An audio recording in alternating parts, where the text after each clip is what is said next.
안녕하세요. 매일 새로운 사연을 전하는 읽어주는 사연 라디오입니다. 구독과 좋아요, 많은 공유 부탁드립니다.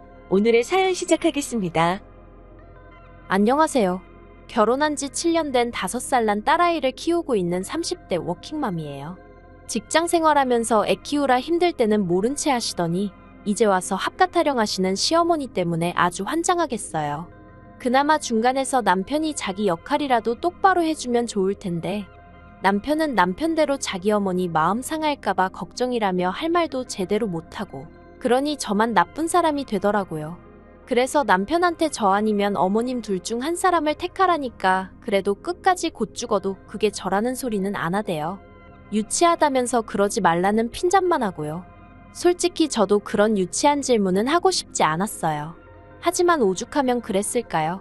아무튼 그런 질문조차 대답하지 못하는 남편을 보고 있으니 저런 사람하고 남은 인생을 어떻게 같이 보내나 싶어서 이혼하기로 마음먹었습니다. 제가 20대 후반이었을 당시 명품에 관심을 보이던 주변 또래들과 달리 저는 부동산이나 주식처럼 훗날 재산이 될 만한 것들에 관심이 많았어요. 그리고 그건 아무래도 친정 부모님의 영향을 받아서였을 거예요. 어머니는 부동산 중개인으로 일을 하고 계셨고 아버지는 증권회사에 다니고 계셨으니까요. 그렇다 보니 직간접적으로 보고 듣는 게 많았고 직장 생활을 시작한 이후로는 자연스레 그런 쪽에 투자를 하고 싶단 생각을 갖게 되었지요. 그렇게 꾸준히 관심을 갖고 공부를 하다가 미분양 아파트 하나를 알게 되었습니다. 그리고 어째서인지 몇 날 며칠 눈앞에 아른아른한 것이 아무리 생각해봐도 투자해 볼 만하다 싶대요. 그래서 친정 부모님과 상의 끝에 분양을 받기로 했어요. 당시 제가 모아둔 돈이 1억 정도 있었는데 그 돈을 전부 다 탈탈 털어서 넣었습니다. 다행히 중도금은 무이자 대출이었기 때문에 입주하게 될 때까지 다시 지독하게 모으고 그리고 친정 부모님이 원래 저 시집 갈 때 1억 정도 해주려고 하셨다는데 그 돈은 제가 원할 때 아무 때나 주시겠다 하셨거든요. 그래서 계산해보니까 입주할 때쯤이면 그럭저럭 돈은 마련할 수 있겠더라고요. 그리고 그런 와중에 남편을 소개받았고 연애를 시작했어요. 직장을 다니던 평범한 회사원인 남편은 저와는 달리 물질적인 부분에 크게 욕심이 없는 사람이었습니다.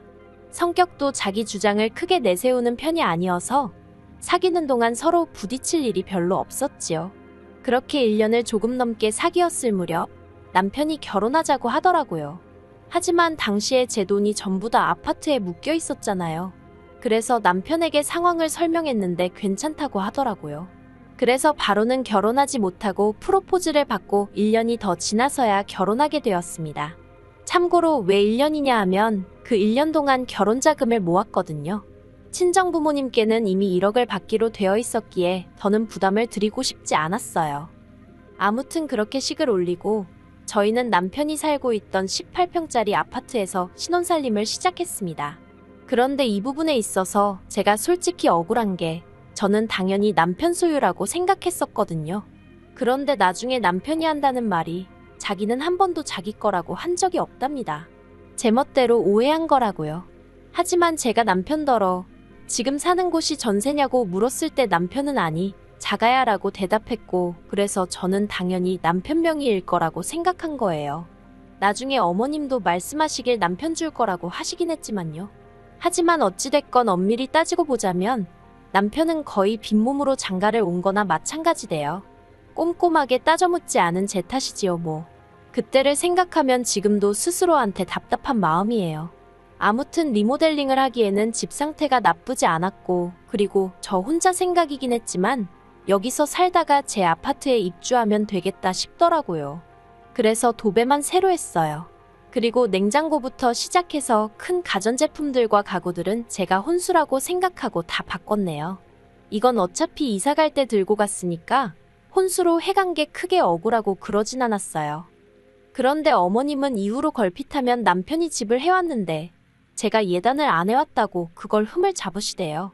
혼수 그건 어차피 제가 필요해서 산 거 아니냐며 마치 제가 빈몸으로 시집을 왔다는 식으로 말이에요. 그런데 저도 당하고만 있는 성격은 아니라서 그런 어머님께 그렇게 따지면 남편이야말로 빈몸으로 장가온 거 아니냐고 따졌어요. 저는 그래도 제 명의의 집이라도 있지. 남편은 자기 앞으로 가진 게 뭐가 있냐고요. 그래서 그때 남편하고 결혼한 지 한 달 조금 넘었을 때였는데 결국 어머님하고 대판 싸웠습니다. 보내 안 보내 소리가 나올 정도로 크게 다퉜네요. 그러다가 아버님이 교통사고로 크게 다치시면서 저와 어머님의 싸움도 유야무야 없던 일처럼 묻어두고 지내게 되었지요. 하지만 없던 일처럼 묻어두고 지냈다는 게 입 밖으로 말을 안 꺼냈다 뿐이지 솔직히 서로 감정이 풀린 건 아니었거든요. 그렇다 보니 어머님은 어머님대로 제가 하는 것마다 못마땅해 하시고 불만을 표현하셨어요. 그리고 저도 그런 어머님을 상대하다 보면 마음이 상했고 기분이 나빠지대요.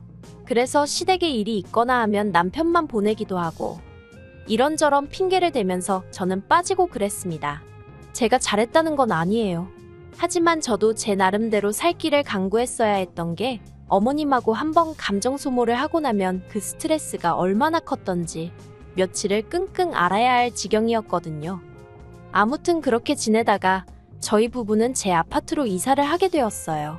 그리고 딱히 부족한 것도 없었지만 시댁에서도 금전이든 뭐든 어느 쪽으로든 도움을 주실 생각은 안 하시대요. 솔직히 말해서 기대가 없었기 때문에 서운하고 그런 것도 없었습니다. 어머님이 그 말씀을 하시기 전까지는 말이지요. 저희 이사하기 일주일 전쯤이었어요. 어머님 댁에 갖다 드릴 게 있어서 남편과 들렸는데 어머님이 대뜸 그동안 당신 집에서 월세도 안 내고 공짜로 먹고 자고 하지 않았냐면서 그것만 해도 따지면 한 달에 못해도 200만 원 가치는 될 거라는 거예요. 그러고는 그렇게 따지고 보면 당신이 그만큼 돈으로 지원해 준 거나 다름이 없다면서 어디 가서 시댁에서는 뭘 해줬느니 안 해줬느니 그런 소리 하면 안 된다나요? 어디 가서 그런 소리 할 생각도 없었지만 어머님의 계산법은 도대체 어디서 나온 건지 100번 양보해서 어머님이 아무것도 못 해준 게 민망해서 그러셨는지도 모르겠지만 그런데 남편까지도 어머님 말씀이 일리가 있다고 동조를 하는 꼴을 보고 있자니 이해고모고 하기도 싫고 그나마 남아있던 정도 뚝 떨어지대요. 그래서 그때부터는 정말 최소한의 도리만 하고 살았어요. 그리고 저는 얼마 후 아이를 가졌습니다. 입덧이 심하지 않아 임신해 있는 동안에도 8개월 내리 출퇴근을 할 수 있었어요. 입덧이 심해서 회사를 관두는 사람들도 심심치 않게 봤던지라 걱정이 많았는데 다행이다 싶었지요. 그런데 진짜 문제는 육아였어요. 사내 규정대로라면 육아휴직은 1년까지 쓸 수 있었지만 솔직히 저희 사무실 안에서 그걸 1년 다 쓰는 사람은 없었거든요. 그리고 제가 굳이 그 스타트를 끊고 싶지도 않았고요. 그래서 남편에게 육아휴직 신청을 하라니까 남편 회사는 남편 회사대로 구조조정 중이라서 눈치가 보인다고 하는 거예요. 막말로 육아휴직 냈다가 돌아왔는데 자기 자리가 없어지기라도 하면 어떡하냐고요. 그러면서 자기가 어머님한테 한번 부탁을 드려본다더군요. 하지만 결론부터 말하자면 어머님이 단칼에 거절하시더랍니다. 이제 자식들 다 키워놓고 놀러도 다니고 좀 자유롭게 살려고 하는데 그게 무슨 소리냐면서 못해주신다고 했다는 거예요. 그리고는 저희 어머니를 지칭하시며 거긴 나이도 어리지 않냐면서 거기다 맡겨라고 하셨다대요. 그뿐만이 아니었습니다. 그러면 그냥 남편도 알겠다고 대충 얼버무리고 오면 되지. 어머님 앞에서 저희 친정어머니께 전화를 드렸더라고요. 그리고는 어머님이 시키는 대로 손녀 좀 봐주실 수 없겠냐고 부탁을 드린 거지요. 그래서 저희 어머니가 저희 애를 봐주기 시작하셨어요. 매일같이 하원을 도와주시고 저녁도 차려주시고 그러셨지요. 저녁은 안 해주셔도 된다고 극구 말렸는데 회사에서 종일 시달리고 퇴근했을 딸이 부랴부랴 부엌에서 고생할 거 생각하니까 마음이 안 좋다고 하시면서 어떻게든 한 끼는 차려주고 가시더라고요. 그래서 남편과 상의 끝에 한 달에 100만 원씩 드리기 시작했습니다. 원래는 시터를 써도 200은 준다는 말에 200에 맞춰드리려고 했는데 그러기엔 형편이 빠듯하기도 했고 친정어머니도 부담스러워 싫다며 손사래를 치셨거든요. 그래서 100만 원씩 드리고 남은 100만 원은 제가 모으기 시작했어요. 혹시 큰돈 들어갈 일이 생기거나 근사한 선물을 해드리고 싶을 때 쓰겠다는 생각이었지요. 그리고 한편 친정어머니가 저희 애를 봐준다는 소식은 당연히 어머님 귀에도 들어간 모양이 돼요. 어머님이 웬일로 저한테 전화를 하셔가지고는 너네 엄마가 고생이 많네 어쩌네 하시더니 대뜸 그래서 애 봐주고 돈도 받아가냐 그러시는 겁니다. 생각지도 못한 질문이었지만 네 그렇다고 했어요. 그랬더니 어머님이 할머니가 손녀를 봐주는데 무슨 돈을 받냐면서 할머니 입장에선 손녀랑 하루 종일 있으면 안 심심하고 좋지. 손녀가 효도하는데 돈까지 받아가냐는 식으로 말씀을 하시는 거예요. 하지만 어머님의 막말은 그게 다가 아니었습니다. 지금이야 집값이 많이 떨어졌다고 뉴스에 나오고 있지만 제 아파트는 그래도 제가 처음에 분양받았을 때랑 비교하면 3배 가까이 올랐거든요. 그리고 그렇게 작년 재작년에 비해서 크게 떨어지지도 않았고요. 그리고 이 사실을 알게 되신 어머님은 작년부터 그렇게 집값이 올랐다면서 어쩌고 하시더니 급기야 이참에 당신들 아파트도 팔고 저희 아파트도 팔아서 그 돈 다 합쳐서 어디 단독주택 하나 지어서 같이 살면 좋겠다. 무슨 말도 안 되는 소리를 하시는 거예요. 사실 아버님 건강이 많이 안 좋아지시면서 어머님이 전보다 밖에 자주 못 나가시고 아버님 옆에 붙어 있어야 하는 상황이 잦아졌거든요. 그러니 그런 생각을 하게 되신 것도 같아요. 하지만 아무튼 어머님 아버님 사정이 어떻건 간에 저는 그렇게 같이 살 이유가 없었지요. 물론 어머님 아버님 면전에다 대고 싫다 못 산다 할 수는 없어서 어머님이 그런 이야기를 꺼내실 때마다 그저 앞에서 적당히 웃어 넘겼지만요. 대신 남편더러 나 없는 자리에서 확실히 이야기해 놓으라고 했어요. 그런데 남편도 알았다고는 하면서 정작 그런 대화가 나올 때마다 얼렁뚱땅 넘어가려고만 했지 어머님한테 그런 말씀 마시란 소리는 죽어도 안 하더라고요. 그러다 지난 주말이었어요. 남편이 모처럼 시부모님 모시고 식사라도 하자며 자리를 만들었대요. 내키지는 않았지만 어버이날이 코앞이기도 했으니 겸사겸사 본다 생각하면 되겠네 하고 나갔습니다. 그리고는 이런저런 이야기를 주고받는데 어머님이 갑자기 생각났다는 듯이 얼마 전에 부동산에 다녀오셨다는 이야기를 꺼내셨어요. 친하게 지내는 부동산 여자가 있는데 그 여자가 집 짓고 살기 좋은 동네라며 땅을 몇 곳 소개해 주더라는 겁니다. 그리고는 저더러 그나저나 너는 집을 언제 팔 거냐면서 하루라도 빨리 팔아야지 그러다 아파트 값이 떨어지기라도 하면 어떡하냐대요. 저는 아파트를 팔 생각이 조금도 없었는데 어머님 혼자 뭐가 그렇게 마음이 급하신지 그리고는 어머님이 덧붙이시기를 당신 사시는 아파트는 팔려고 내놓으셨답니다. 어머님 아파트 판돈으로 땅부터 살 거고 저희 아파트가 팔리면 그 돈으로는 이제 공사하고 그러면 될 것 같다나요. 정말이지 저희와는 한마디 상의도 없이 혼자 엄청난 계획을 세우고 계시대요. 결국 듣다 못한 제가 그렇게 갑자기 집을 내놓으시면 어떡하냐 그러다 집이 팔리기라도 하면 어디서 지내려고 그러시냐 물었습니다. 그랬더니 당연하다는 듯이 너희 집 팔릴 때까진 일단 너희 집에 있다가 같이 이사하면 되지 그러시는 거예요. 황당해서 저희 집이요 하고 되물으니 너네 방 하나 남지 않냐면서 일단 불편해도 거기서 지내시면 된다며 걱정 말라나요. 게다가 그뿐만이 아니었어요. 어머님이 요즘에도 니네 엄마한테 애 봐주는 걸로 돈 주냐 그러시길래 또 무슨 소리를 하려고 그러시나 싶어서 지난번과는 달리 안 드린다고 했거든요. 그랬더니 이번에는 전과는 완전히 다르게 왜 돈을 안 주느냐면서 당신은 받을 거랍니다. 애 봐주는 공은 없다면서 같이 살게 되면 싫으나 좋으나 당신이 살림도 해야 할 수도 있고 애도 봐줘야 하니 한 달에 200은 줘야 한다고 하시는 거예요. 들을수록 가관도 이런 가관이 없네 싶어서 남편을 쳐다봤어요. 그리고는 어머님한테 빨리 무슨 말이든 한마디라도 하라고 눈치를 줬는데 남편이 슬쩍 제 눈을 피하더니 아무 말도 안 하대요. 그러니까 진짜 부하가 치밀어서 더는 가만히 있으면 안 되겠다 싶더라고요. 제가 어머님 떨어 남편이 말을 안 했냐며 말문을 열었습니다. 남편한테 어머님하고 같이 못 산다고 말씀드리라고 했는데 못 들으셨냐고요. 그리고는 아무리 생각해봐도 어머님하고 제가 같이 사는 건 어려울 것 같다. 결혼 초부터 어머님하고 저하고 많이 부딪히지 않았냐. 그때 제가 너무 힘들기도 했고 그래서 같이 사는 건 싫다고 딱 잘라 말씀드렸어요. 그랬더니 처음엔 어머님도 당황하셨는지 언제까지 결혼 초에 좀 서운했던 걸로 꽁에 있을 거냐면서 벌써 시간이 이렇게나 지났다며 이제 잊어버리랍니다. 그러면서 이제 잘 지내보자 하시는 거예요. 그래서 제가 합가를 안 하고도 잘 지낼 수 있지 않냐고 오히려 합가를 하면 잘 지내지 못할 것 같다 했습니다. 그리고는 저는 지금처럼 친정어머니가 와서 애 봐주시고 제 살림도 도와주시고 하면 마음도 편하고 좋은데 왜 그 좋은 조건을 다 포기하고 어머님이랑 살아야 하냐고 물었어요. 제가 왜 제 집에서 어머님 눈치 봐가며 비위 맞춰가며 살아야 하느냐고 그렇게 살기 싫다고요. 그랬더니 어머님이 저더러 싸가지가 있네 없네 하시면서 소리를 지르시는 거예요. 어느 정도 화를 내실 거란 건 예상하고 있었기에 크게 놀라진 않았어요. 그리고 한 번쯤은 거쳐야 할 관문이라고 생각했지요. 그런데 그때 이때까지 입 딱 다물고 있던 남편이 가만히 있으면 자기가 알아서 다 이야기를 할 건데 왜 이를 키우냐면서 어머님 앞에서 저를 무슨 학생나무라듯 나무라는 거예요. 진짜 황당해서 제가 남편더러 말을 그따위로 할 거면 그냥 당신도 내 집에서 나가라고 했어요. 보태준 것도 없으면서 집값이 올랐으니 파내만해. 아주 떡줄 사람은 생각도 안 하는데 왜 다들 김칫국이냐고 소리를 질렀지요. 그리고 제가 그렇게 악다구니를 쓰니 그제서야 남편이 약간 꼬리를 내리면서 미안하답니다. 그냥 자기도 상황이 답답해서 순간 욱했다나요.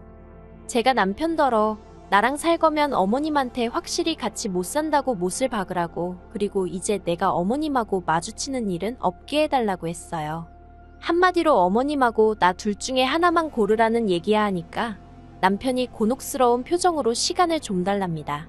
무슨 말을 그렇게까지 하냐면서요. 그런데 남편의 그런 태도에 저는 더 실망을 했어요.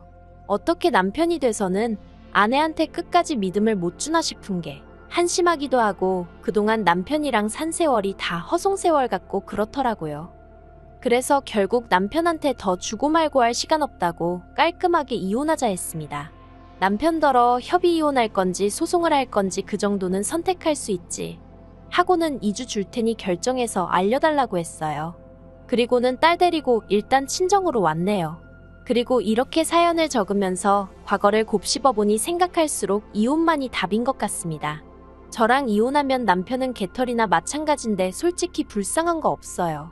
어머님 계산대로면 제 집에서 남편도 자기 먹고 사는데 필요한 생활비만 벌어다 준 거니까 그다지 억울할 일도 아니겠지요. 그리고 남편과 싸움이 이렇게 커지고 나서야 어머님이 합가 이야기는 안 하겠다면서 그냥 앞으로 자주 얼굴이나 보고 살자 하셨는데요. 원래 하나 주면 2개 바라고 2개 생기면 3개 바라는 게 사람 욕심 아니겠어요? 어머님은 집 짓고 살면 나중에 그 집 다 저랑 남편 거 된다는 소리도 하셨지만 그 집 없어도 제 인생에 불편할 거 하나 없고요. 먹고 사는데 지장 없고요. 필요 없는 거 받자고 굳이 고생하고 살 이유가 없잖아요. 그냥 이제 빨리 남편하고 법적으로 깔끔하게 남남되어서 더는 스트레스 안 받고 살고 싶은 마음뿐이에요. 긴 이야기 들어주셔서 감사합니다. 오늘의 사연은 여기까지입니다. 구독과 좋아요, 알람 설정해주시면 앞으로 더 좋은 사연으로 찾아오겠습니다. 감사합니다. 안녕하세요. 매일 새로운 사연을 전하는 읽어주는 사연 라디오입니다. 구독과 좋아요, 많은 공유 부탁드립니다. 오늘의 사연 시작하겠습니다. 안녕하세요. 딸 하나를 키우고 있는 30대 여성입니다. 2년간 사귀던 남편하고는 자랑은 아니지만 속도 위반으로 임신 3개월 차에 식을 올렸어요. 다행히 예전부터 남편도 저희 집에 저도 남편 집에 이미 인사를 드리고 결혼 이야기도 조금씩 오가던 중이라서 양가에서 특별히 반대 같은 건 없었네요. 다만 서둘러 결혼식을 올리게 되었다 보니 집이라던가 직장 문제라던가 그런 걸 완전히 정리를 못한 상황이었습니다. 그래서 저는 친정에서, 남편은 시댁에서 떨어져 지내다가 지난 가을에 지금 살고 있는 아파트에 들어오게 되었지요. 시댁은 어머님과 신우 그리고 남편까지 세 식구예요. 건설 현장에서 일하시던 아버님은 남편과 제가 사귀기 시작하고 얼마 되지 않았을 때 사고로 돌아가셨거든요. 이후로 신우와 남편이 회사 생활하면서 어머님 생활비를 대드리는 중이었고, 저희 결혼할 때도 시댁의 재산이랄 게 솔직히 딱히 없어서 처음부터 기대치도 없었네요. 솔직히 집안 환경만 두고 보자면 소위 요즘 젊은 여자들, 그러니까 제 또래들이 시집가길 선호하는 집안은 아니잖아요. 그래도 제가 남편과 결혼을 결심한 건 임신을 해서도 있지만 어머님이 워낙 좋은 분이라고 생각했기 때문이에요. 어머님은 제가 처음에 인사를 드리러 갔을 때부터 웃으면서 반겨주시고 좋은 말씀도 많이 해주셨어요. 일례로 저더러 당신을 친정엄마라 생각하라셨고, 저더러 부인이고 엄마이기 전에 여자라는 걸 잊지 말라면서 예쁘게 꾸미고 살라고 하셨지요. 그래서 그때만 해도 저는 저희 어머님이 어디 드라마에나 나올 법한 쿨하고 멋진 분이라고 생각했고, 어머님 말씀대로 모녀 사이처럼 지낼 수 있을 거라 믿었네요. 하지만 남편이랑 같이 살기 시작한 이후로는 어머님과 가깝게 지내는 게 저에게 꼭 좋은 일만은 아니라는 걸 알게 되었어요. 일단 어머님이 저희 집에 너무 자주 오셨거든요. 제가 보고 싶고 저를 챙겨주고 싶어서 오셨다면서요. 하지만 허심탄회하게 말해서 솔직히 아무 때나 불쑥불쑥 찾아오시니 그때마다 참으로 불편했답니다. 그래서 언젠가 한 번은 미리 연락을 주시고 오시면 안 되냐고 넌지시 여쭤봤는데 대뜸 왜 그러냐며 저더러 당신 오는 게 싫으냐고 직접적으로 물으시는 게 아니겠어요? 그리고는 서운하다며 마른 눈물을 쥐어짜내시는데 지금도 그때를 생각하면 등줄기에 식은땀이 흐르는 것 같아요. 정말이지 어머님 삐진 거 풀어드리느라 얼마나 진땀을 뺐는지 모릅니다. 어머님은 저희 집에 오시면 냉장고 정리부터 시작해서 집 청소에 빨래까지 온 살림을 해주고 싶어 하셨어요. 그리고 어머님이 그렇게 이리저리 돌아다니시면 며느리인 제가 마음 편히 앉아있을 수가 없었고요. 그래서 제가 어머님께 그냥 계시라고 해도 어머님은 집안이 깨끗해야 한다면서 냉장고 위 먼지까지 털어대셨습니다. 그리고 그럴 때마다 가시방석에 앉아있느니 차라리 움직이자 싶어서 제가 거들겠다고 한 번 더 여쭤볼 수밖에 없었는데 그럼 어머님은 못 이긴 척 그때부터 저에게 이런저런 심부름을 시키곤 하셨지요. 그리고 그날도 대략 오후 4시쯤이었을 거예요. 현관벨이 울려서 나가보니 그날도 어머님이 저희 부부 저녁 챙겨주고 가신다며 연락도 없이 오셨더라고요. 그리고 일단 결론부터 말하자면 식사는 결국 어머니와 제가 같이 차렸습니다. 어머님이 저더러 무썰어라, 파다듬어라 이런저런 심부름을 계속해서 시키셨거든요. 뿐만 아니라 조리 과정에 있어서도 간장 달라 소금 달라. 결국 티나는 일은 어머님이 하셨지만 티 안 나는 잔심부름은 죄다 제가 하고 그러면서도 어머님께 고생하셨다고 식사 챙겨주셔서 감사하다고 인사를 드릴 수밖에 없었지요. 솔직히 어머님만 안 오셨으면 그냥 뭐 간단히 시켜 먹고 남편이랑 편하게 쉬었을 텐데 말이에요. 하지만 거기서 끝이 아니었습니다. 식사를 마치고 시간이 늦어지는데도 어머님은 거실에서 TV만 보고 계셨지 도통 집에 가실 생각을 안 하시는 눈치였어요. 참고로 어머님 댁은 저희 집에서 차로 40분 정도 걸렸고 어머님은 직접 운전해서 오신 상황이었으니 교통편은 아무 문제가 아니었네요. 결국 제가 먼저 이제 슬슬 가셔야 하지 않겠냐고 더 늦어지면 어두워서 운전하기 힘드실 것 같다고 조심스레 애둘러 말씀을 드렸습니다. 그러자 어머님이 당신이 너무 피곤해서 그렇다며 오늘은 그냥 주무시고 가신다대요. 그리고 새벽 1시쯤이었습니다. 한참을 뒤척이다 힘들게 잠에 들었는데 그나마도 얼마 못 가 목이 말라 잠에서 깨게 되었지요. 그런데 방문 밖에서 무슨 소리가 들리대요. 겁이 나서 남편을 흔들어 깨웠습니다. 그러자 잠에서 깬 남편이 투덜거리면서 밖으로 나가보더라고요. 그리고 이내 남편의 신경질적인 목소리를 듣게 되었습니다. 저도 깜짝 놀라서 무슨 일인가 싶어 밖으로 나갔더니 세상에 어머님이 김치를 담그고 계신 게 아니겠어요. 비록 5포기밖에 안 되긴 했지만요. 아무튼 남편이 어이가 없다는 표정으로 어머님께 이 시간에 도대체 뭐 하시는 거냐 묻대요. 그런데 어머님이 하시는 대답이 정말 황당했어요. 지난번에 냉장고를 보니 김치가 하나도 없더라며 저더러 살림을 하는 거냐 마는 거냐 호통을 치셨거든요. 그런데 저 그때 만삭이었어요. 그리고 저도 남편도 김치 없으면 밥을 못 먹는 사람들도 아니었고요. 하지만 제가 이런 변명을 하기도 전에 어머님께선 아무튼 잘 됐다며 저더러 기왕 일어났으니 당신 옆에서 김장을 좀 도우라대요. 황당해서 남편을 쳐다봤더니 남편도 어이가 없었는지 어머님을 잠깐 멍하니 쳐다보고 있었습니다. 그러더니 어머님께 이내 만삭인 며느리한테 이 시간에 뭘 시키냐고 어머니도 그냥 그만하시고 들어가서 잠이나 주무시라 한마디 하대요. 저한테도 방에 들어가 마저 자라 했고요. 그리고 돌이켜 생각해보면 그때부터 어머님이 저에게 안 좋은 감정을 갖고 계셨나 싶습니다. 그런데 저도 할 말이 있는 게 저희 어머님 성격이 좀 유별나세요. 일단 상대방의 뜻과는 상관없이 당신 하고 싶은 대로 하시는 경향이 있지요. 당신은 아기가 없었다. 그냥 하고 싶어서 하는 거다 뭐 그렇게 말씀은 하시는데요. 솔직히 제 입장에선 부담스러웠던 적이 한두 번이 아닙니다. 그래도 번번이 어머님 눈치 보느라 싫다 좋다 소리 한번 제대로 한 적이 없었는데 그 김장 사건으로 제가 완전히 어머님 눈밖에 나게 된 거지요. 그러다 얼마 전 어머님이 제 뒤통수를 진짜 세게 때리셨어요. 어디서부터 어떻게 말해야 할까 싶은데 발단은 올해 초 아버님 제사였습니다. 결혼식을 앞두고 앞으로 챙겨야 할 경조사들을 확인하면서 남편에게 제사는 어떻게 하냐고 물어본 적이 있어요. 그때 남편이 하는 말이 원래는 있었는데 어머님이 없애셨다고 하더라고요. 그런데 올해 초 어머님이 연초니까 가족끼리 식사라도 해야 하지 않겠냐는 이유로 신우까지 데리고 저희 집을 찾아오셨어요. 그리고는 다 모인 자리에서 아버님 제사 이야기를 꺼내시대요. 근데 그게 이제 앞으로 제사를 해야겠다. 뭐 그런 게 아니라 정말 말 그대로 대뜸 자식들이라는 게 지혜비 제사 지낼 생각이나 있긴 한 거냐며 한마디로 시작부터 언성을 높이시며 화를 내시더라고요. 특히 저더러 며느리가 돼서는 그런 것도 하나 제대로 챙길 생각을 안 하냐고 타박을 하셨어요. 그러자 남편도 왜 며느리한테 성질이냐면서 어머님한테 지지 않고 할 말을 다 하대요. 정말이지 난장판도 그런 난장판이 따로 없었습니다. 결국 식사는 고사하고 어머님이 신우랑 그대로 다시 집으로 돌아가셨어요. 이후로 저는 저대로 눈치가 보여서 전화도 가끔 드리면서 말 조심하고 그랬고요. 그런데 지난달 초에 어머님하고 통화를 하는데 다음 주에 서울 가신다고 하시는 거예요. 보통 저희 집에 오실 땐 너네 집 간다 하지 서울 간다고 안 하시기에 서울 어디 가시냐고 물었습니다. 그러니까 하시는 말씀이 강남 어디 고급주택에서 일하는 사람을 구하더라며 거기 상주도우미로 가기로 하셨다대요. 직업에 귀천은 없다지만 그래도 남의 집 일을 해준다는 게 결코 쉬운 일은 아니잖아요. 그래서 좀 어머님이 안쓰럽게 느껴졌어요.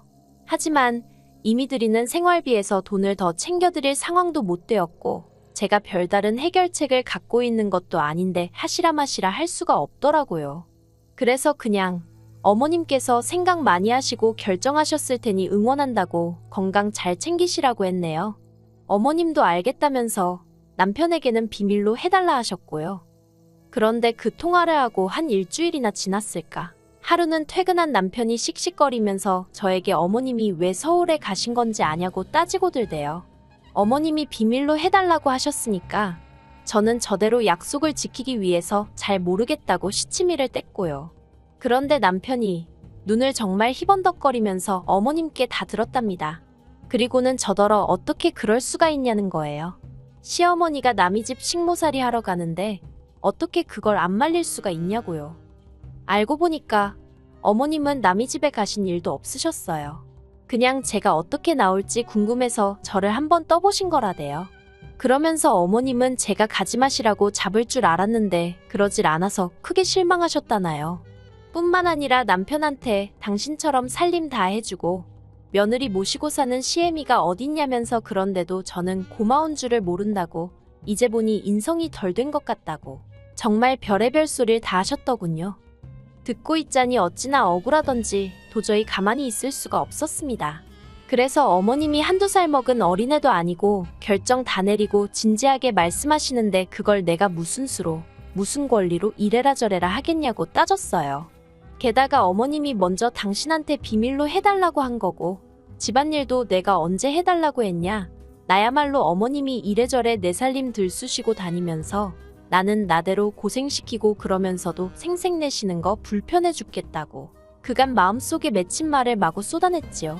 그랬더니 남편도 아차 싶었는지 아니면 뭔가 깨닫기라도 한 건지 어머님이 전화에다 대고 제 욕을 하도 하시니까 자기도 짜증이 나서 순간 욱했다며 미안하다고 한 번만 그냥 넘어가 달라대요. 하지만 어머님의 본색을 알고 나니 마음이 도통 풀리지가 않더라고요. 그래서 친정어머니께 전화를 했어요.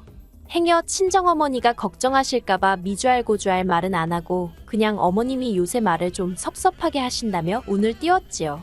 그런데 친정어머니가 기다렸다는 듯이 크게 화를 내시는 거예요. 보통은 오히려 먼저 저더러 그래도 시어머니가 어른이니 이해하란 식으로 말씀하시는 분이신데 말이에요. 그리고 곧이어 그 이유를 알게 되었습니다. 언젠가 어머님이 저희 친정어머니께 전화를 하셨던 모양이에요. 제가 알기론 두 분이 평소에 연락을 주고받는 사이가 아니거든요. 그러니 저희 친정어머니가 꽤 놀라고 당황하셨다고요. 아무튼 어머님께선 그동안 잘 지내셨냐며 운을 띄우시더니 이내 저에 대한 이야기를 하시더랍니다. 집안도 맨날 어지럽혀져 있고 음식 솜씨도 없는 것 같다. 남편 양말 구멍난 것도 모르더라. 한마디로 전부 다 제가 못났다는 얘기였는데 처음엔 저희 친정어머니는 제가 정말 무슨 큰 실수라도 했나 싶어서 가만히 듣고만 계셨답니다. 그런데 들으면 들을수록 황당하고 어이가 없다 못해 웃기더래요. 그래서 어머님한테 살림이고 뭐고 둘이서 알아서 하는 거라고. 그리고 요즘 애들이 누가 집에 와서 냉장고까지 들춰보는 걸 좋아하냐고. 그냥 놔두면 서로 알아서 해결하고 산다고 그러셨대요. 그리고 김서방처럼 우리 딸도 시집 가기 전에 열심히 회사 다니면서 일만 하던 앤데 하루아침에 살림 잘하고 음식 잘하고가 되겠냐고 좀 기다려주시라 하셨다고요. 그러자 어머님도 더는 뭐라 하실 말씀이 없으셨는지 저희 친정어머니더러 며느리가 누굴 닮았나 했더니 사부인을 쏙 빼닮은 모양이라고 하시면서 전화를 끊으시더랍니다. 친정어머니 말씀이 당신 딴에는 할 말은 그래도 다 했다 싶었는데 그래도 전화를 끊고 나니까 더 세게 나가지 않은 것도 후회가 되고 한편으론 얼마나 사돈 알기를 우습게 알면 그런 전화를 했나 싶어서 심란하시더래요. 그래서 결국 사위인 저희 남편을 불러 어머님이 하신 이야기를 조목조목 다 전하셨고 2번 다시 그런 연락이 오는 일은 없도록 하라고 경고장을 날리셨답니다.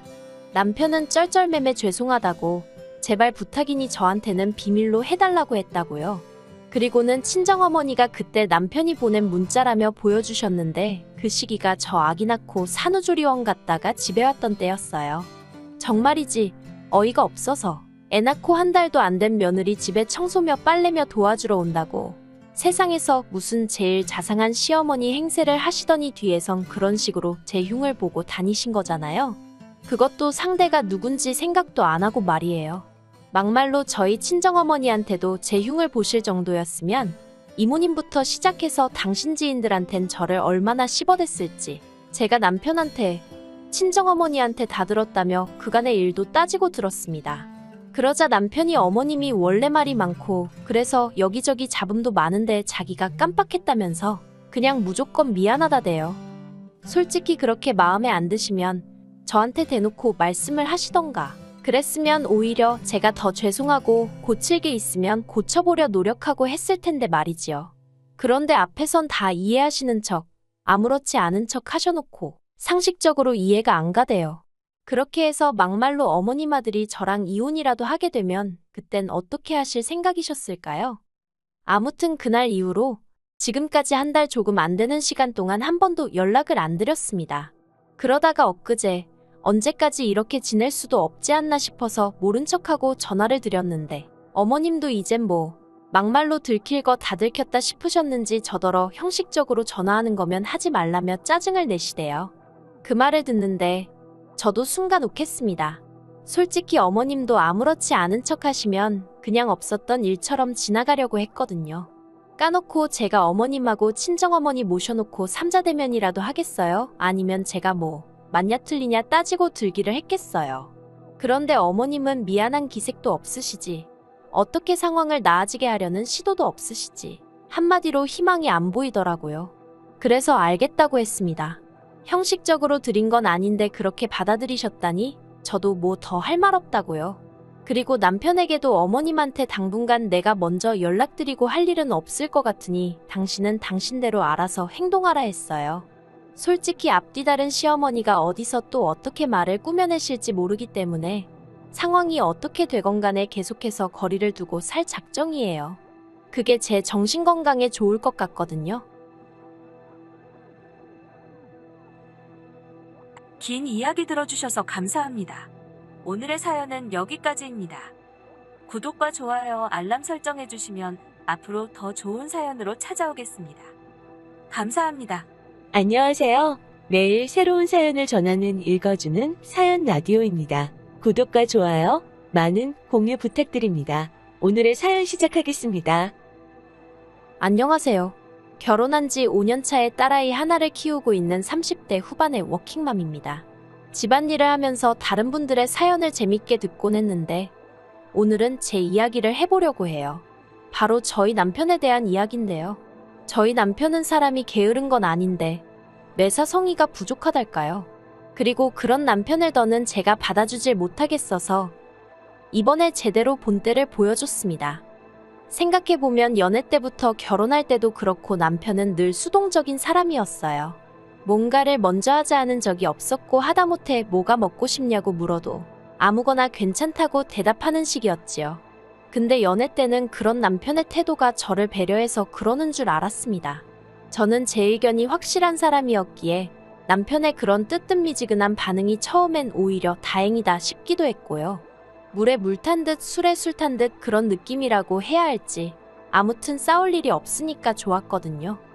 그런데 결혼을 하고 아이가 생기니까 그런 남편의 성격이 좋기만 한 게 아니래요.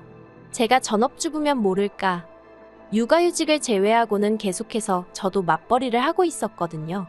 그런데 여전히 육아도 그렇고 살림도 그렇고 집안 대소사를 챙기는 것도 그렇고 전부 다 제가 먼저 나서서 이렇게 하자 저렇게 하자 해야만 남편이 따라오더라고요. 한마디로 무슨 상황이건 간에 제가 나서지 않으면 진행이 안 되던 거지요. 그러니 하루하루가 어떻게 가는지도 모를 만큼 피곤함의 연속이었어요. 그래서 결국 결혼에 첫돌진하고 남편한테 육아든 살림이든 뭐든 하나만 좀 도와달라고 부탁을 했는데 남편이 회사 일이 너무 많아서 다른 데다 신경 쓸 여력이 없다며 제 부탁을 단칼에 거절하더라고요. 남편의 무신경한 반응에 마음이 많이 상했습니다. 하지만 그렇다고 알겠다 한마디 하고 물러나기엔 제가 정말 힘들었거든요. 그래서 제 나름대로 머리를 써보기도 했네요. 한 번은 아이와 남편만 남겨두고 제가 외출을 해봤어요. 외출이라고 해봤자 혹시 모를 상황이 걱정돼서 집 앞 카페에 가 있던 게 전부지만 어쨌든 남편이랑 애랑 둘만 남겨두고 나오면 남편이 애를 좀 봐주겠지 하는 믿음은 있었네요. 하지만 웬걸 밖에서 딱 2시간 있다가 집에 들어갔는데 그새 어머님이 와 계시더라고요. 남편이 애 좀 봐달라며 어머님을 불렀답니다. 저희 남편은요, 안방에서 자고 있었어요. 그 꼴을 보고 나니까 저도 모르게 눈물이 나대요. 오죽하면 제가 어머님을 붙들고 저 사람 때문에 너무 힘들다고 어머님이 따끔하게 한마디 좀 해주시면 안 되냐고 하소연을 했다니까요. 그런데 어머님은 남자라서 그런 걸 모른다, 아버님을 닮아서 무뚝뚝해서 그런 거다, 이참에 네가 좀 가르쳐봐라 라는 입에 발린 말씀만 하는 거예요. 그리고는 남자는 여자하기 나름이라면서 저더러 남편한테 너무 떽떽거리지 말라나요. 솔직히 어머님이 실제로는 아무 말씀도 안 하실지라도 제 앞에서 말 한마디라도 우리 며느리 고생이 많다, 내가 아주 혼쭐을 내줄게 해주셨으면 저 솔직히 지금까지도 참고 살았을지도 모르겠습니다. 이따금씩 어머님한테 기대서 위로받는 정도로 만족하고 남편을 그저 저 인간은 원래 저런 인간인가 보다 생각하고 살았을 거예요. 하지만 어머님은 한마디로 남편이 그 모양인 건 정상이고 제가 너무 많은 걸 바란다는 듯이 말씀을 하셨거든요. 그리고 그게 너무 서운하고 섭섭하더라고요. 그래서 어머님더러 자기 자식을 2시간도 못 봐서 어머니 부르는 게 정상이냐고 한마디 해버렸네요. 한번 그렇게 어머님한테 내지르고 난 후로는 반쯤은 포기한 마음으로 살았습니다. 애 때문에 이혼은 생각도 못했고요. 그런데 포기를 했다고 말은 했지만 저는 밀린 집안일과 육아로 혼이 빠져나갈 듯 바쁜데 혼자 소파에 들어누워 TV나 보면서 낄낄거리는 남편이 눈에 보일 때면 이따금씩 울화가 치밀었지요. 그래서 결국 작년 말쯤에 다시 한번 남편에게 진지하게 이야기를 했어요. 내가 혼자 고생하는 걸 보면 어떻냐고, 도와주고 싶다거나 하다못해 내가 피곤하겠다는 생각이 안 드냐고 물었네요. 그랬더니 한다는 말이 제 성격이 문제랍니다. 안 해도 되는 걸 굳이 일을 벌리니까 힘든 거 아니냐면서 단순하게 대충대충 살자대요. 그리고 남편이 말하는 대충대충이란 건 여행할 필요 없다, TV에서 방방곡곡 다 보여준다, 맛집이나 동네 식당이나 자기는 뭘 먹어도 맛이 비슷해서 안 가도 된다, 애 데리고 키즈카페 못 타러 다니냐, 손에 핸드폰 들려주면 좋아한다, 어차피 계절은 계속해서 돌아오는데 계절마다 옷 정리는 왜 하냐. 어이가 없었지요. 남들 하는 만큼만 능력되는 한도 내에서 즐겁고 가정에 도움이 되는 쪽으로 노력을 한 건데 남편 눈에는 다 쓸데없는 짓으로 보였던 모양이었으니까요. 그리고 남편은 계속해서 자기는 저처럼 안 살았어도 지금 이날이 때까지 문제없이 잘 지냈답니다. 그리고는 앞으로 서로 사는 방식에 간섭하지 말자는 거예요. 각자 생활 방식이 다른 거니까 인정하고 존중해주자고요. 솔직히 이야기를 듣는 내내 오만정이 다 떨어지는 기분이었어요. 그래도 혹시나 하는 마음으로 남편에게 물었습니다. 아무리 성격이고 생활 방식이어도 나와 애를 위해서 조금이라도 달라져 줄 수는 없는지, 노력해 줄 수는 없는 거냐고요. 하지만 남편은 자기 스스로 필요하다고 느껴지지가 않는데 어떻게 달라지겠냐면서 자기한테 희생을 강요하지 말라대요. 그리고 그때 이런 인간을 어떻게든 끌고 가보려고 한 제 스스로가 한심하게 느껴지더군요. 그래서 그때부터는 저도 입을 닫아버렸습니다. 그리고 이후로 아이에 관한 일이고 상황이 정말 어쩔 수가 없을 때만 남편을 좀 터치하고 나머지는 저도 손을 놨어요. 지난 어머님 생신 같은 경우도 원래대로라면 제가 먼저 나서서 어디 근사한 레스토랑에 예약이라도 해서 자리를 만들었을 거고 케이크에 선물도 준비했을 테지요. 하지만 아무것도 안 했습니다. 물론 남편이 뭐를 하자고 말을 한다면 그렇게 따라줄 의향은 있었어요. 그런데 어머님 생신 당일날 아침에도 남편은 뭐를 어떻게 하자는 말이 없더라고요. 설마 어머님 생신을 기억 못하나 싶었지만 괜히 또 물어봤다가 기분 나쁜 소리라도 들으면 제 손해잖아요. 그래서 에라 모르겠다 알아서 하겠지 하는 생각으로 나서지 않고 그냥 기다리고 있었어요. 그랬더니 오후나 되어서야 신우한테 전화가 왔습니다. 어머님 생신인데 어째서 다들 아무 말이 없냐면서 그리고는 일단은 밥이라도 같이 먹게 시댁으로 오라고 하더라고요. 그렇게 시댁으로 향하니 남편은 안 보였어요. 신우가 저더러 케이크는 안 사왔냐 하길래 네 하고 말았지요. 그런데 신우가 제가 평소 같지 않은 걸 느꼈는지 저더러 자기 동생 그러니까 남편하고 싸웠냐입니다. 싸운 건 아니었으니 아니라고 했어요. 그리고 얼마 지나지 않아 신우로부터 연락을 받았는지 남편이 왔더라고요. 남편이 제 눈치를 쓱 보더니 신우가 물었던 것처럼 아무것도 준비 안 했냐고 묻대요. 그래서 제가 준비는 뭘 준비하냐고 그러는 당신은 했냐고 물었어요. 그러자 남편이 약간 당황한 눈치로 지갑에서 주섬주섬 5만원짜리 몇 장 꺼내서 어머님한테 드리더라고요. 그리고 얼마 후 제 생일이었는데 역시나 남편은 아무 얘기가 없었습니다. 보나마나 기억을 못한 거란 생각이 들었지요. 하지만 구차하게 오늘 나 생일이야 축하해줘 그런 소리를 하고 싶은 생각도 없었고 선물 같은 거 받고 싶은 마음은 더더욱 없었거든요. 그래서 애만 데리고 친정부모님하고 같이 부산으로 1박 2일 여행을 갔어요. 참고로 친정부모님은 제가 남편과 사이가 안 좋은 걸 어느 정도 알고 계셨습니다. 하도 말할 곳이 없어서 친정어머니한테 서러운 마음을 몇 번 쏟아냈었거든요. 친정부모님은 그저 사위 성격이 무던하고 과묵한 줄로만 아셨다며 이래저래 많이 속상해하셨어요. 아무튼 그렇게 떠난 여행에서 정말 모처럼 즐겁게 시간을 보내고 있는데 남편한테서 전화가 오대요. 남편이 저더러 애 데리고 어디 갔냐길래 친정부모님하고 부산이라고 했습니다. 내 생일 축하하러 왔다고요. 그러니까 이번에도 그제서야 잠깐 당황한 듯 하더니 알겠다고 재밌게 놀고 오라대요. 이후로도 주말만 되면 저는 애를 데리고 산으로 들로 열심히 놀러 다녔어요. 남편하고는 상의는 고사하고 어디 간다 소리도 안 했습니다. 그러다 남편이 12시고 1시고 있는 대로 늦잠 자고 일어나면 집은 텅 비어 있는 거지요. 그러면 그제서야 전화를 해왔는데 솔직히 일부러 안 받은 적이 많아요. 애 보느라 바쁘고 정신없는 것도 사실이었지만 그냥 남편 목소리도 듣기가 싫었거든요. 그리고 놀러가서 애하고 찍은 사진도 남편한테 하나도 안 보여줬어요.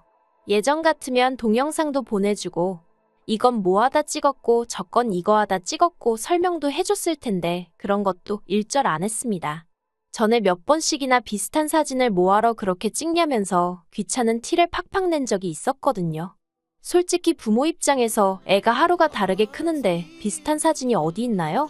그런데 아빠라는 사람이 말을 그렇게 하니 제가 얼마나 마음이 상했겠어요. 그래서 더는 안 보여줬던 것도 있어요. 남편 말대로면 뭐 1년에 한두 장 정도 보면 충분하겠다 싶었지요. 그러다 지난달 초 남편 생일이었어요.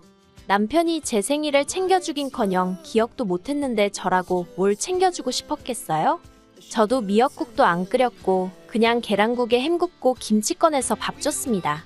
그랬더니 남편이 웬일로 저녁은 나가서 먹자고 하더라고요. 그래서 그러던지 하고 심드렁하게 대꾸했어요.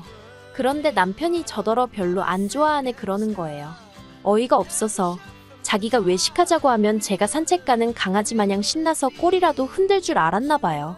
게다가 혹시나가 역시나라더니 저녁 시간이 다 되었는데도 남편은 외식에 대해서 가타부타 말이 없었어요.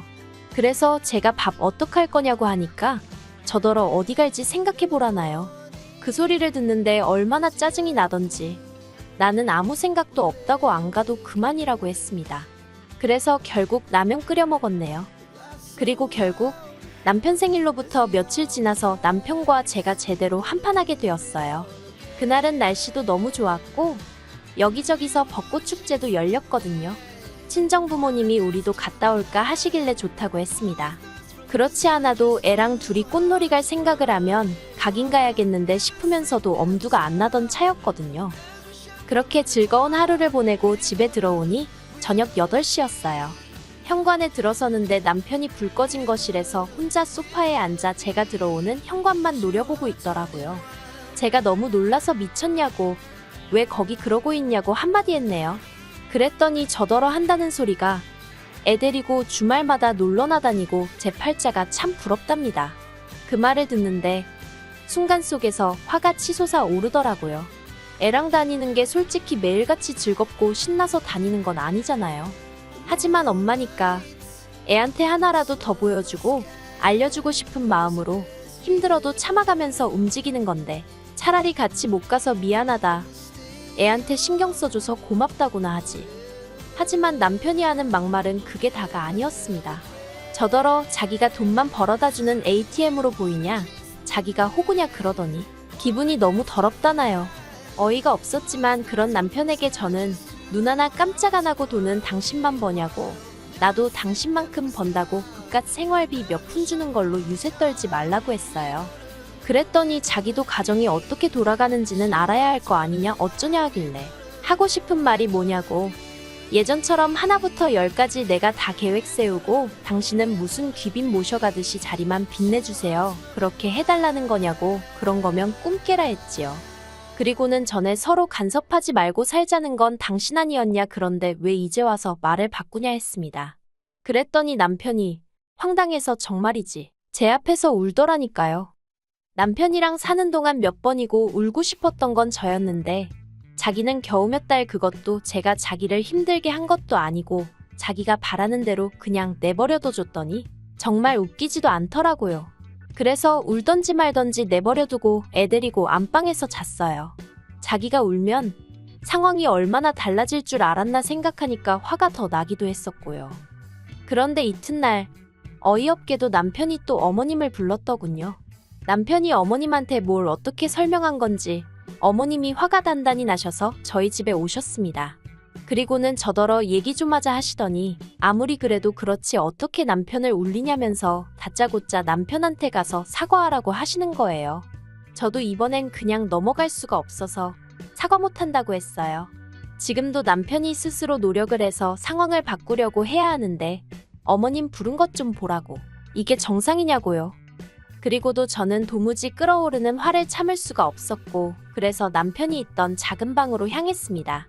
제가 방문을 여니 남편이 기다렸다는 듯 할 말 있으면 해봐 하는데 그 눈빛이 아주 의기양양하대요. 아마 어머님까지 오셨으니 제가 숙이고 들어올 거라 확신하고 있던 게지요.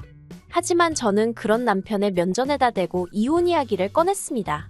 아무리 생각해도 더는 당신이 나아질 것 같지 않다고, 더 이상 내 소중한 인생을 당신 같은 사람이랑 낭비하고 싶지 않다 했지요. 그리고는 그 길로 어머님이 뭐라고 하시는데 그냥 어머님한테도 건성으로 인사만 하고 애 데리고 나왔어요. 친정 부모님한테 이혼하자고 했다고 소식을 전하니 두 분 다 잠깐 말이 없으시대요. 하지만 이내 잘했다고 하셨습니다. 그러면서 어디 다른 데로 가지 말고 친정으로 오라길래 친정으로 갔어요.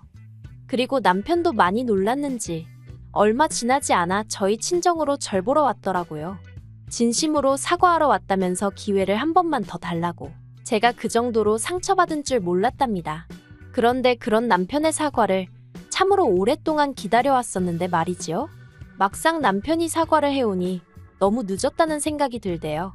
솔직히 한번 봐줬다가 세월은 세월대로 가고 저만 또 개고생하고 그러면 어떡하나 싶기도 했고, 그래서 남편한테 그냥 돌아가 달라고 했어요. 그리고 결국 저는 결심한 대로 이혼을 하기로 마음을 굳혔습니다. 절대로 이혼 못한다고 버티는 남편 때문에 지난 주말에 변호사 만나서 이야기하고 왔어요. 가정과 아이 육아에 성실하지 못한 것도 충분히 이혼 사유가 된다는 변호사의 말이 어째선지 많은 위로가 되대요. 어머님은 남편이 제가 돌아오기만을 기다리며 현관문도 안 잠그고 집에 혼자 있다며 저더러 제발 마음 고쳐먹고 한번 찾아가 보라고 전화를 해오셨습니다. 그리고 아이러니하게도 그런 어머님의 전화를 받으며 정말 사람은 안 바뀐다는 걸 다시 한번 깨닫게 되었어요. 이혼의 앞에서도 자기가 어떻게 방법을 생각해낼 성의가 없다니 역시 이혼하길 잘한 것 같아요. 그리고 저는 이제 좋은 데도 많이 다니고 맛있는 것도 많이 먹고 아이와 함께 많은 경험으로 잊지 못할 추억을 만들어가며 살 생각입니다. 긴 이야기 들어주셔서 감사합니다. 오늘의 사연은 여기까지입니다. 구독과 좋아요, 알람 설정해주시면 앞으로 더 좋은 사연으로 찾아오겠습니다. 감사합니다.